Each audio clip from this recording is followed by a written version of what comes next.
proposal is a love letter. It's a promise letter. And it's a stamp of intellectual property. All other departments really stem off of that to deliver that promise. Your job is to deliver comfort consultants' promise, verbal promise, not what's written in a fine print, to the homeowner. And everybody needs to fight hard.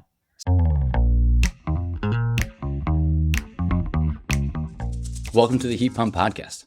Our goal is to make sure the transition to heat pumps goes well for everyone, homeowners, contractors, and the planet.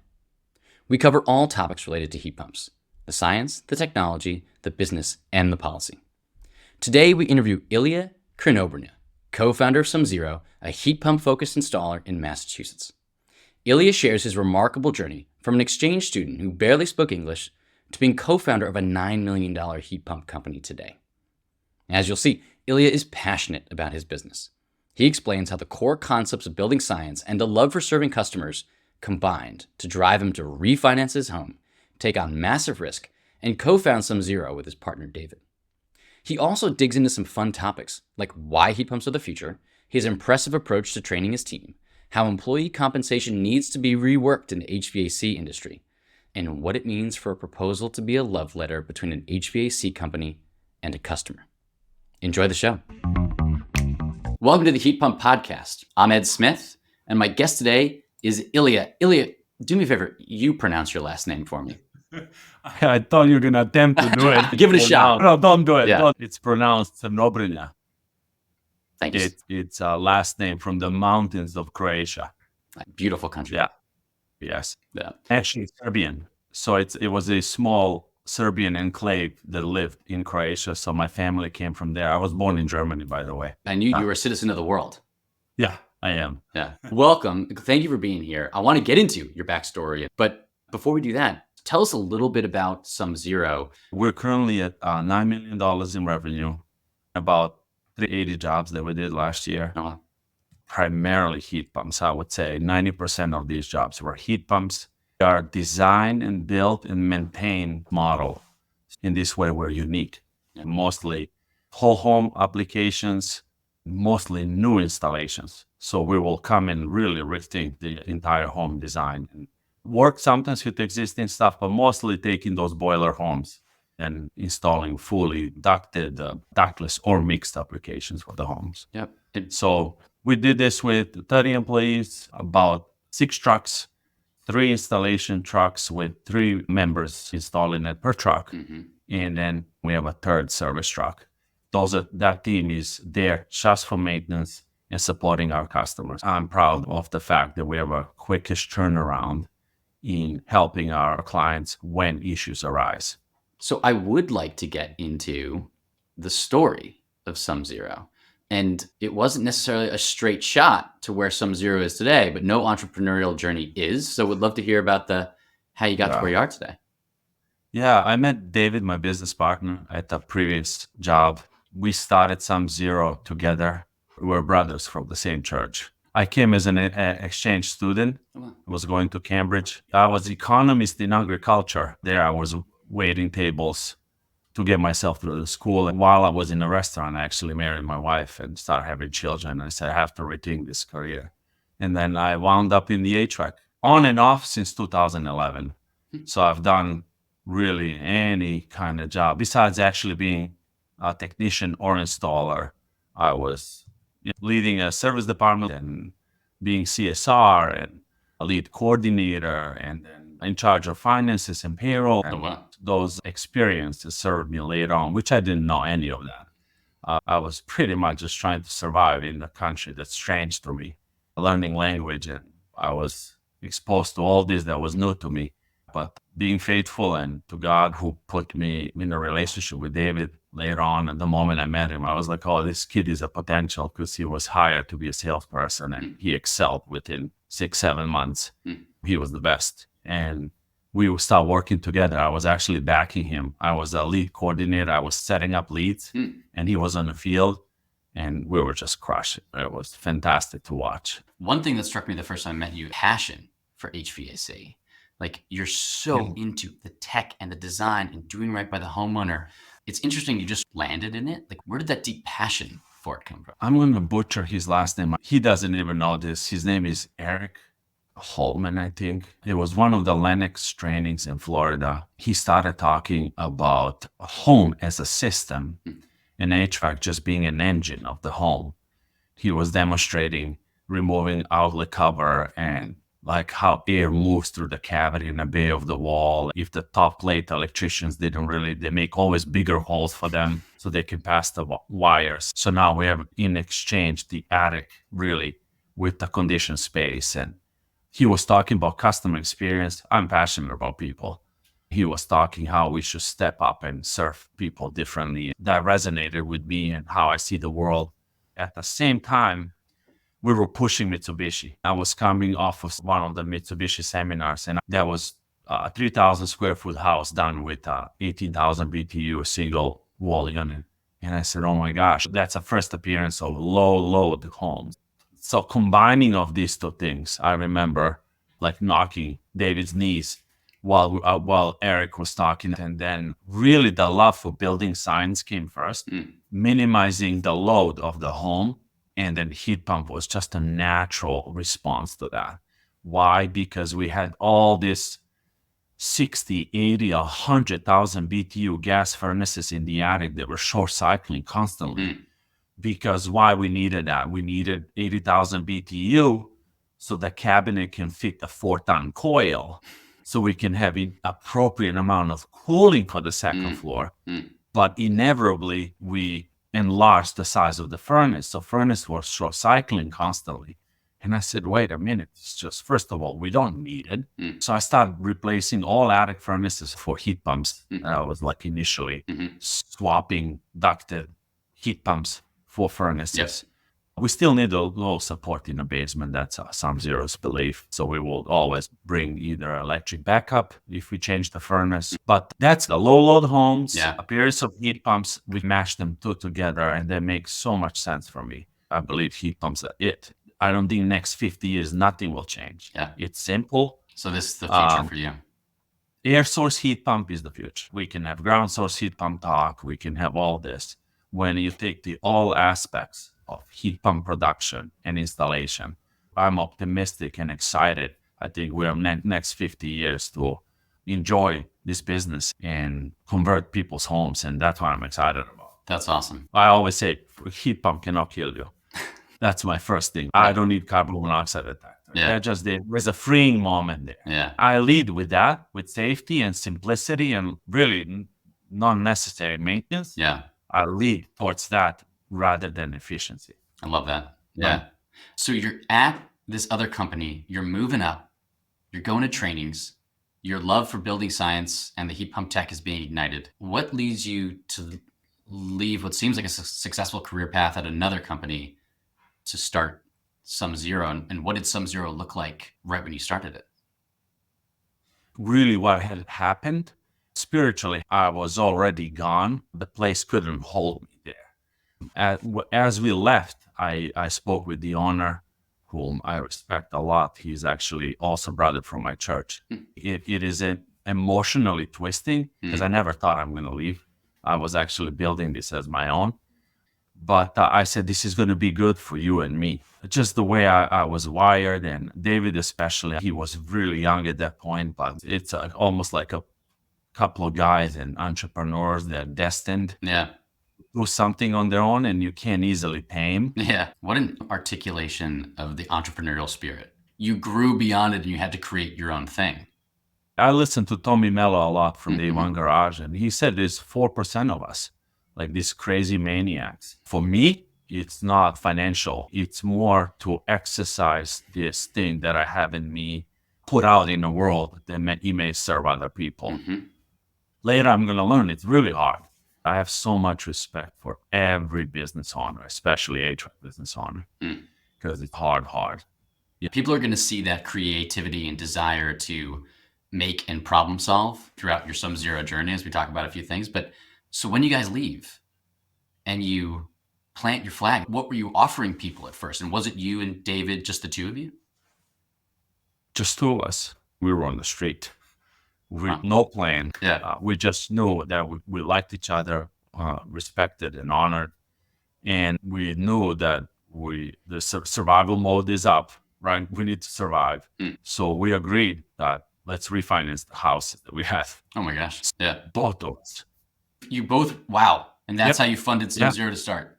That's how we funded SumZero. Okay, amazing. And then put money together, rent a little $700 space in Milford, incorporated SumZero and all this stuff. But initial model was really to be a concierge to the homeowner in getting low load homes and heat pumps, discerning for them, like being liaison and supporting customers through doing initial testing. So we became quickly BPI certified. We ignited our passion for building science. That's when everything, like we talked to Eric. That was the first phone call. Yeah. Hey, Eric from Lennox. Holman, yeah.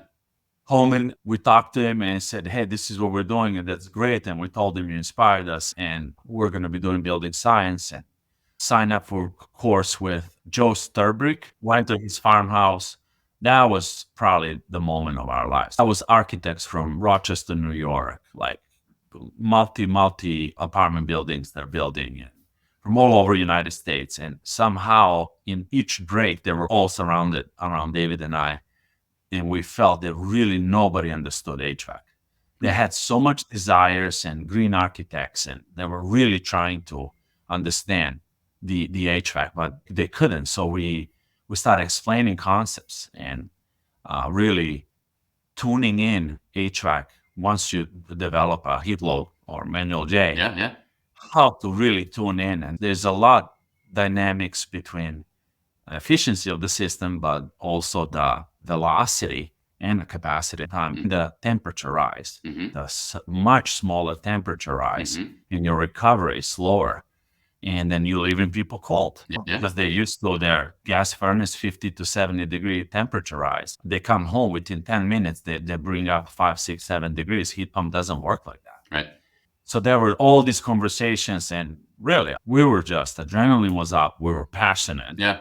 Well, we didn't know what we were doing. There was our first website has 3 packages. We're going to do your blow door for $350. We're going to do a duct test, and we're going to do this, and then we're going to give you full report. We used a product called Snug Pro. Oh, yeah.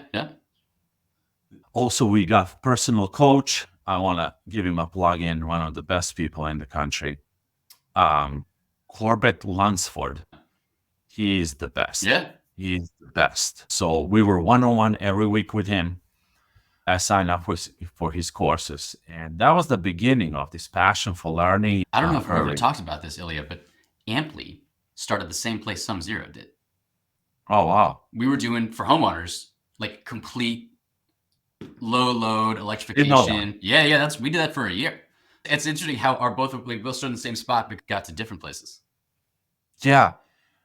First job, in 6 months, we generated $350, one thing. And that was a lady calling us from the city called, I think, Manchester of the Sea. Oh, yeah. I was like, I don't even understand this name. Like, where is this? It's 2.5 hour drive. Yeah.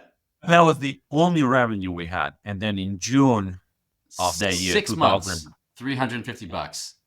Okay. Yeah, that's it. All right. We're burning cash that we have. Yep. We're desperate. Yep. We're building website. We're learning all the things that we didn't anticipate what it takes to really run business.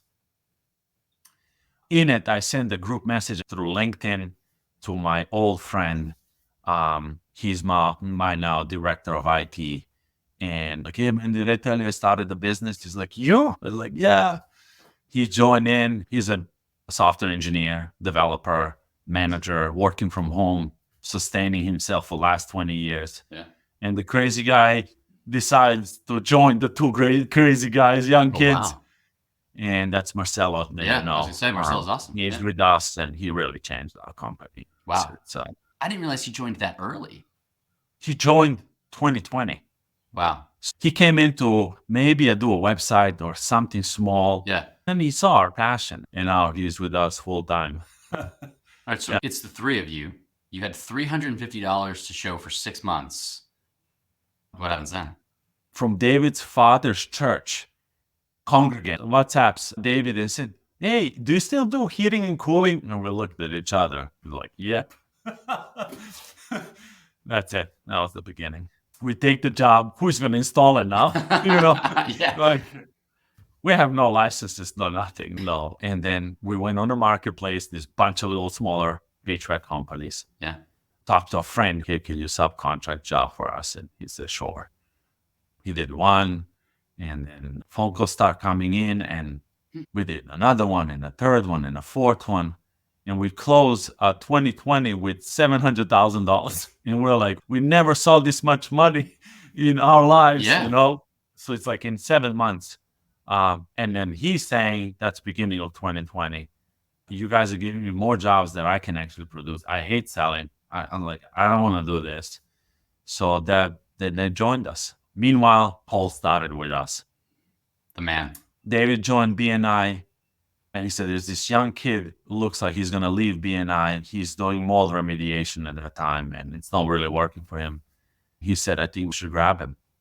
And we interviewed him, and Paul said, let me think about this. And again, trust the two crazy guys, and he's with us till today, super successful. He has done with us everything, simply everything from the beginning. That's, I think, a testament of a character. From that, those $700,000 in sales initially, were they all heat pumps? Or at that point, was it like any? Oh, no, that was, our dreams were still there, but we were surviving. Got it. Okay. That was Goodman, furnace coil condenser, Yeah. full installation for like new construction, Yeah. odd jobs, Yeah. crazy. We were giving most of our money to subcontractors, and we have $1,000. We were like, yay, we have rent to make. Yeah. Yeah. Okay. So it was that ugly. Wow. It was really, yeah. Wow.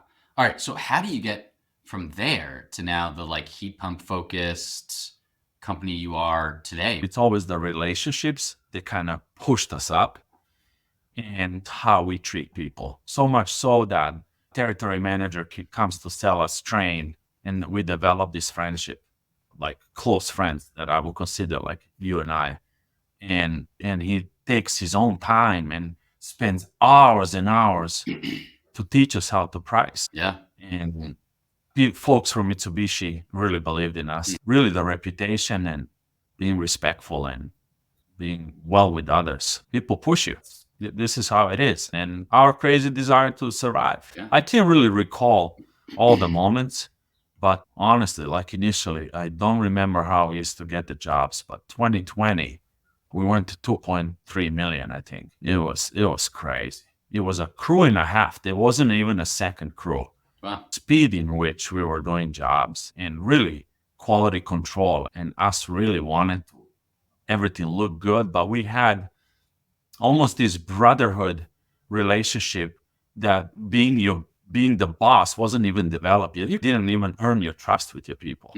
So it wasn't that. It was this camaraderie between a bunch of young studs who all come with a ton of experience working in HVAC for many years, being good friends. We start developing, doing great jobs, and our names start rising up within inspectors, within community. The last year revenue, we couldn't sustain through referral only.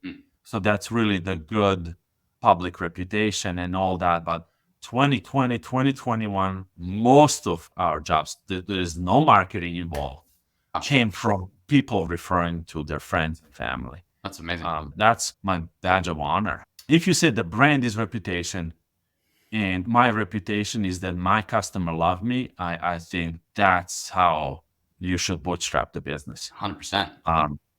2022, I remember that data because data before that, who was tracking data? Yeah. You're in survival mode. Of our entire work, 55% came from other people. That's incredible. That word of mouth, best kind of marketing.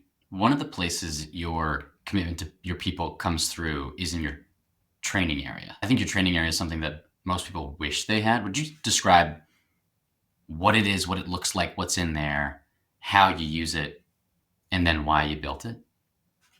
Really wanted excellence out of everything. Wanted something for our installers and our tech staff really to touch and feel every day. We do training since the beginning, like 3 years in a row, Tuesdays and Thursdays, we teach our staff. Also, it's a philosophical position. HVAC industry, why the single truck guy sometimes doesn't want to scale. It's because of that.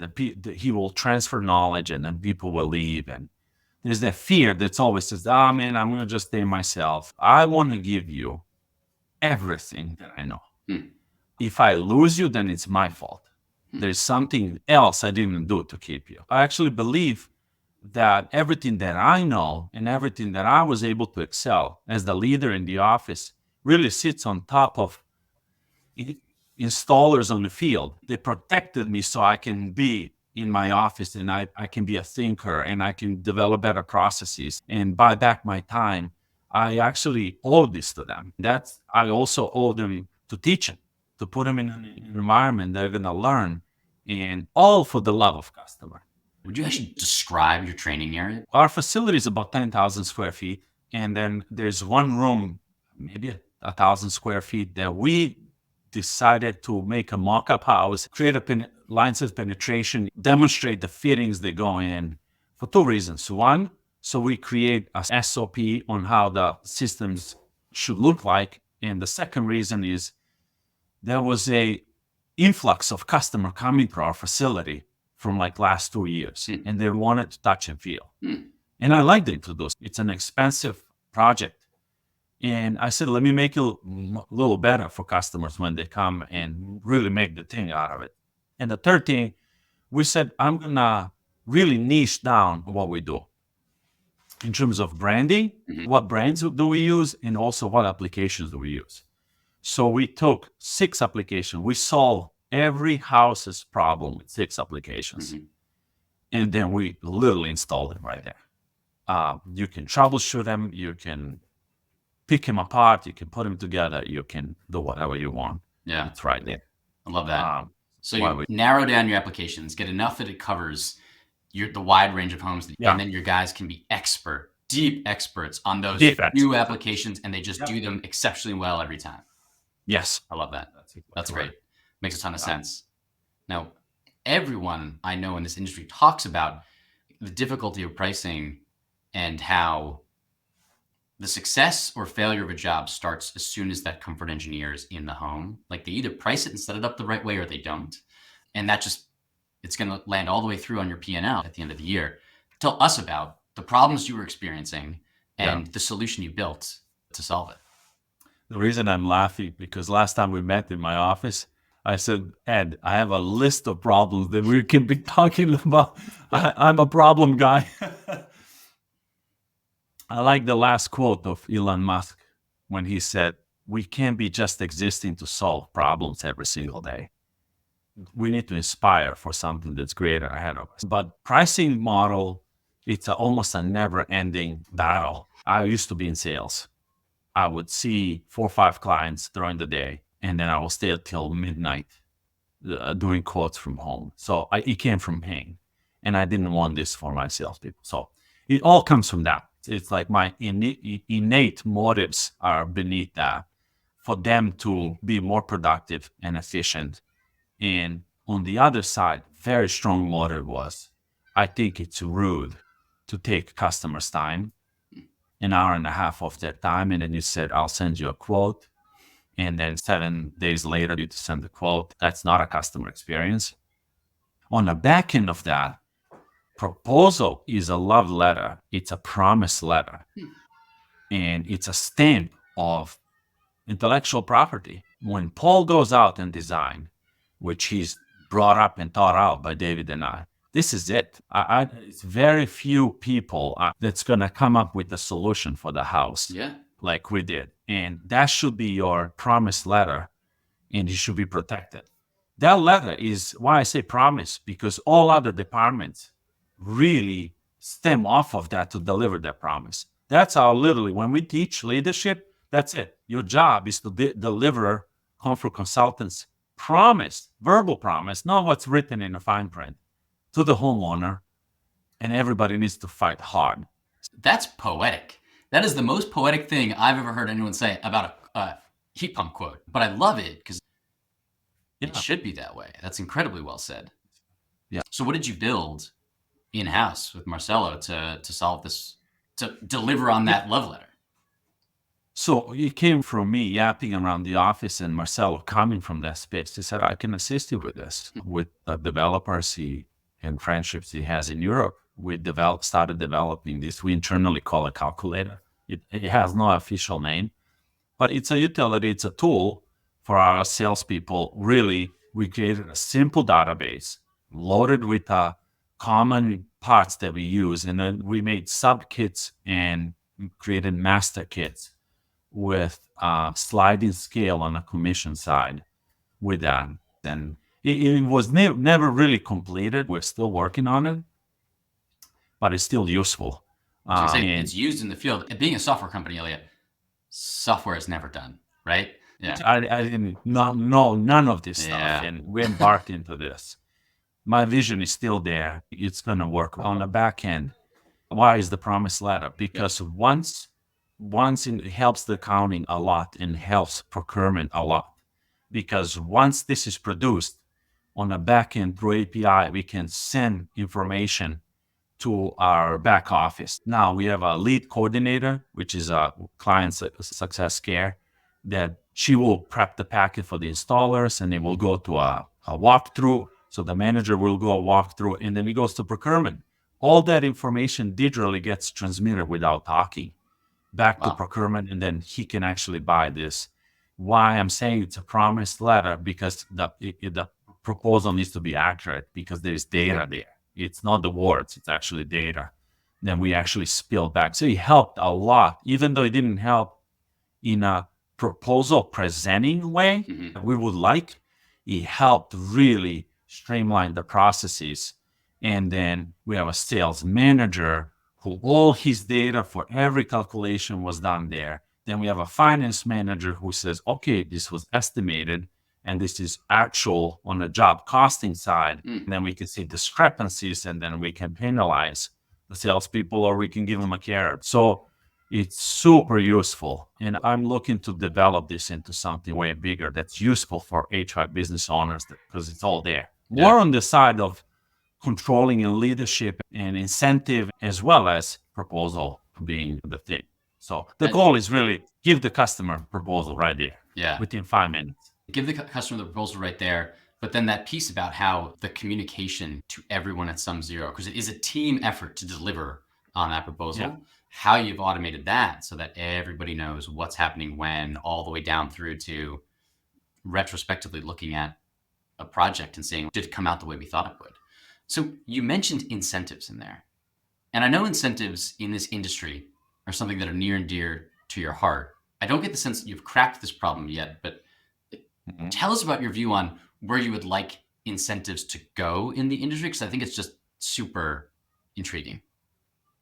I have this passion for a no-lid opportunity for people, that you're going to be paid based on merit and evoke potential entrepreneur within your team. And I think people should be incentivized, but I can notch it down to an event where I thought that this makes no sense, where I had a 45-year-old installer, my senior installer, who is still the best, comes once at 1 p.m. and he said, hey boss, do you have anything to do around the warehouse? And I said, my people will have dignity. I'm not going to have my best installer clean up the broom the warehouse, has 2 kids, because I know as a man, you don't show up home early. And this is just not how it's done. And they need hours. They need their hours. So they finish the job and you get penalized, while the people who are accruing 55 hours a week because they're not efficient and they're not good, and I know this is a fact, it's a competing other crew, right? I said, something is up over here.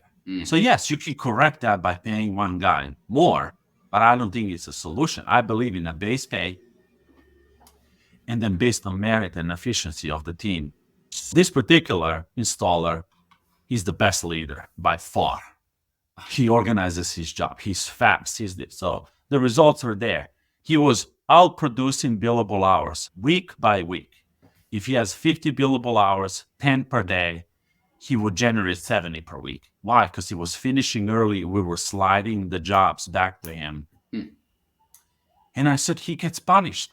This guy finishes 50 billable hours that were sold to the customer, but bills me 66. I said, hold on, and then from that point on, I became really dissatisfied with the whole system and start searching for options where we can distribute that direct labor portion from that produced billable hour back to the installer and create the efficiency scale and put monitors on TV and really start have criteria for each team, and they can look at each other and say, it's a game. I smell your next project. Yeah. Yeah. Ilija, I mean, this has been great. Thank you. One of the things we like to leave with is tactical recommendations to folks who are in the heat pump installation business. If you were going to recommend like one or two tactical things, resources that someone could go and tap into right away, what would those be? If you're passionate about this industry, start with building science. It is so much fun uncovering. It's ever changing. I watch Matt Reisinger. I watch painters. I'm understanding opening vapor paint versus closed vapor. I close jobs based on this. I approach house and I see bubbly paint, and I know either there's no insulation there. Leakage of the house is elevated. We can do a blow door test and really discover right there. And that's going to be a problem no matter how big of the heat pump you put in. So it's a great conversation starter right there. Envelopes, condition spaces. Really, there's so many FAQs out there.